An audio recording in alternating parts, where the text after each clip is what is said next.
உன்னை மகளாய் பெற்றெடுக்க என்ன தவம் செய்தேனோ எந்தன் உருவம் பெண்ணாக வந்து பிறந்த கண்ணேனி என்றும் எனக்கு சந்தோஷம் தந்தாய் என் நிலவே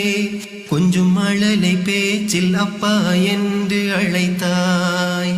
உன்னை கொஞ்சும் போது சிரிப்பினில் சிறை பிடித்தாய் ஒரு தங்க நிலவை கையில் ஏந்தினானே வெள்ளி நிலவை காட்டி சோறு ஊட்டுவேனே தந்தையானே உன்னாலே அப்பா என்றாய் என் மகளே உன்னை மகளாய் பெற்றெடுக்க என்ன தவம் செய்தேனோ நீ தவழ்ந்து எழுந்து விழுந்து மெல்ல சுவரை பிடித்து நடந்து எந்தன் விரலை பிடித்து நடக்கும் எனது மகளே